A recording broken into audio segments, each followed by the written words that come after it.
Hello guys, मैं तुम्हें पुष्पा 2 की थ्योरी बताने जा रहा हूँ, तो आगे तक देखते रहें प्लीज। काय झालं?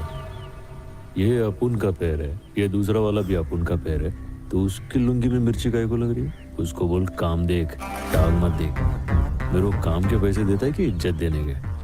हेलो गाइस, आज मैं आप सबके सामने एक पुष्पा 2 की थ्योरी को सामने रखने जा रहा हूं, जो कि इंटरनेट सोर्सेज से मुझे पता चली है। तो पुष्पा 2 की थ्योरी वहीं से शुरू होती है जहां पे पुष्पा 1 द राइज खत्म होती है, जहां पे अल्लू अर्जुन यानी कि पुष्पा और इंस्पेक्टर दोनों बिना कपड़ों के आग के सामने खड़े होते हैं।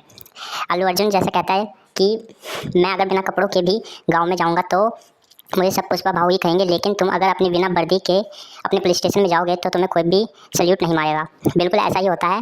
इंस्पेक्टर को बिना कपड़े के देखकर सब पहले हैरान होते हैं, लेकिन कोई भी सल्यूट नहीं मारता। ये देख के इंस्पेक्टर का गुस्सा बहुत ज़्यादा हो जाता है और कहता है कि चाहे लीगली और इलीगली मैं पुष्पा को हरा के ही छोड़ूंगा। फिर उसके बाद पुष्पा अपने घर जाता है और अपनी शादी के बाद वो लाल चंदन की स्मगलिंग का सबसे बड़ा गुड़ बन जाता है। फिर अचानक से पता चलता है कि बहुत ज़रूरी एक बहुत बड़ी मीटिंग होने वाली है, जिसमें इस दुनिया के सबसे बड़े स्मगलर्स, जो कि अपनी अपनी फील्ड में सबसे बड़े हैं, वे एक साथ आने वाले हैं। पुष्पा को इसमें बहुत बड़ा चांस नज़र आता है कि अब वो शायद इस दुनिया में सबसे बड़ा बन सकता है। जैसे ही ये पता चलता है, हमें दूसरी तरफ बताया जाता है कि इंस्पेक्टर पुष्पा की हर छोटी से छोटी चीज़ों पर भी नज़र रख रहा है ताकि उस पर एक बड़ा वार कर सके।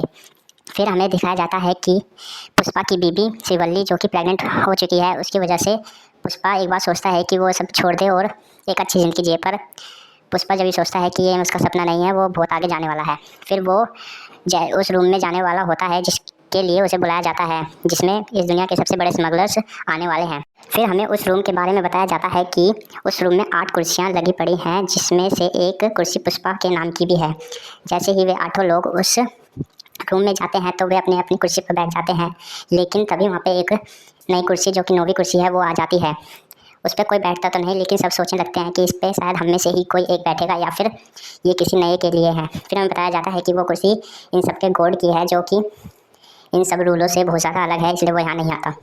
फिर हमें बताया जाता है कि इंस्पेक्टर, जो कि पुष्पा का पीछा कर रहा है, उसे इस रूम की मीटिंग के बारे में पता चल चुका है, तो वो अपनी पूरी पुलिस फोर्स के साथ पुष्पा और सारे लोगों पर हमला करने के लिए आ जाता है। वहीं रूम में जैसे ही कुछ चीज़ों पे बात चलने वाली होती है, तभी वहाँ पे बैठा एक विलन पुष्पा को कहता है कि तुम यहाँ पे नहीं आना चाहिए, तुम अभी इसके काबिल नहीं हो। पुष्पा जैसे ही उसे कोई जवाब देने वाला होता है कि तभी वहाँ पे इंस्पेक्टर अपनी पूरी पुलिस फोर्स के साथ हमला कर देता है। इंस्पेक्टर सबको छोड़ के पहले पुष्पा की तरफ बढ़ता है, क्योंकि उसे अपनी दुश्मनी का बदला लेना था या फिर बेइज्जती का। जैसे ही वो पुष्पा की तरफ बढ़ता है, पुष्पा अपने लोगों से कह के पूरे रूम में आग लगवा देता है, जिसकी वजह से वहाँ पे अफरा तफरी मच जाती है। सारे लोग जो कि उस रूम में आए थे, वे सब अपने अपने गाड़ी में बैठ के निकल जाते हैं, लेकिन वो विलन और पुष्पा और इंस्पेक्टर उसी रूम में बैठे। हमें उस विलन के बारे में बताया जाता है कि जो गन और गोल्ड की स्मगलिंग में सबसे बड़ा नाम है, उसको लाल चंदन की स्मगलिंग में भी सबसे बड़ा नाम बनना था, इसलिए वो पुष्पा को मारना चाहता था।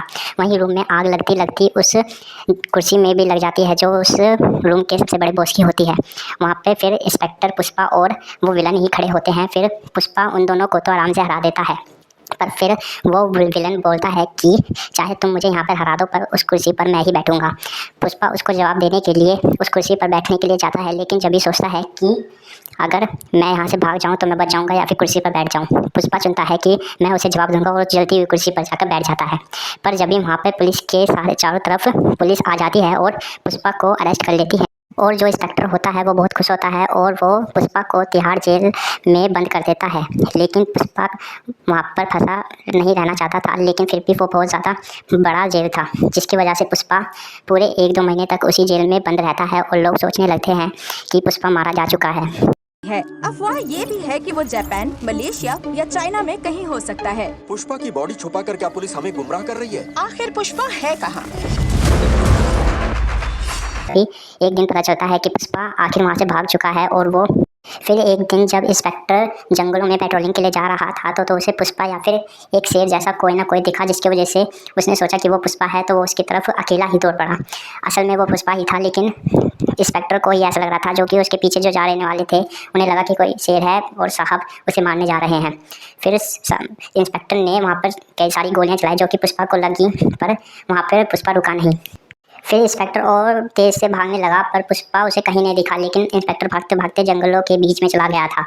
फिर पुष्पा उसके सामने आता है और इंस्पेक्टर उसे देख के पहले तो खुश होता है, लेकिन अपनी बंदूक में गोली ना देखकर उसे पता चल जाता है कि अब वो शायद नहीं बच पाएगा। लेकिन वो ऐसे हार नहीं मानने वाला था, वो पूरी कोशिश करता है, लेकिन पुष्पा उसे मार देता है और उसे वहीं एक शेर के पास डाल देता है उसे खाने के लिए। फिर हमें बताया जाता है कि पुष्पा ठीक होकर वापस आ चुका है और वो इस रूम के सबसे बड़े बॉस यानी कि उस नौवीं कुर्सी पर बैठने वाले के पास जाना चाहता है, जिसका पता चलता है कि वो मलेशिया में छुपा हुआ है। और पुष्पा बिना देरी किए उसके पास चला जाने वाला होता है, या तो उसे मारने के लिए या फिर उसे दोस्ती करने के लिए, या हमें नहीं पता चलता। और फिर पोस्ट क्रेडिट सीन में हमें बताया जाता है कि वो बड़ा कैरेक्टर जो सबसे बड़ा है वो और कोई नहीं अजय देवगन है, जिसका नाम हमें पिक्चर में नहीं बताया जाता।